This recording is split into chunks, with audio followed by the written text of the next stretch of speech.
आरव और नैना की मुलाकात एक छोटी से गांव में होती है, जहां आरव अपने फोटोग्राफी प्रोजेक्ट के लिए आया होता है और नैना एक रिसर्च मिशन पर होती है। दोनों का पहली बार मिलना काफी इंटेंस होता है, क्योंकि आरव को एक जंगल में कुछ अजीब और मिस्टीरियस तस्वीरें मिलती हैं और वो नैना से मदद मांगता है। धीरे धीरे दोनों एक दूसरे के करीब आते हैं और एक अलग ही लेवल की बॉन्डिंग डेवलप होती है। लेकिन कुछ रातों बाद नैना आरव से दूरी बनाने लगती है और यूस इग्नोर करने लगती है।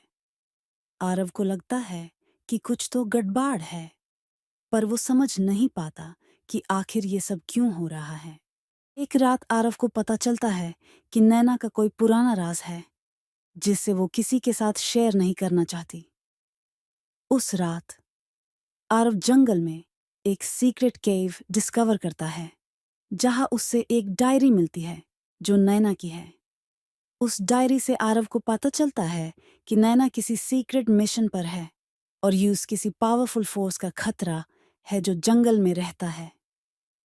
विक्रम को भी पता चल जाता है कि आरव और नैना एक साथ हैं और वो जेलस होकर आरव को नैना से दूर करने की कोशिश करता है। लेकिन उस जंगल में एक डार्क और सुपरनैचुरल फोर्स दोनों के पीछे पड़ जाता है। आरव और नैना जंगल की गतिरोधियों से बचने के लिए और अपने प्यार को बचाने के लिए एक दूसरे का साथ देते हैं। लेकिन सस्पेंस तब बढ़ जाता है जब एक ट्विस्ट आता है। ये सुपरनैचुरल फोर्स नैना का एक पुराना दोस्त होता है, जो अब उसके पीछे पड़ गया है, क्योंकि वो अपने मिशन के चक्कर में कुछ गलत काम करके उन्हें मैनिपुलेट कर रही थी। आखिरी रात में नैना अपने सारे राज आरव के सामने खोल देती है और दोनों मिलकर उस फोर्स को डिफीट करते हैं। लेकिन नैना अपनी जान गंवाने के कगार पर होती है। आरव उसे बचाता है और प्रॉमिस करता है कि वो उसका हमेशा साथ देगा, चाहे कुछ भी हो।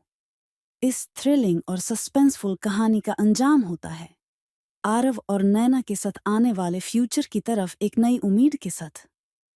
पर वो रात उन दोनों के लिए हमेशा यादगार और खौफनाक बन जाती है।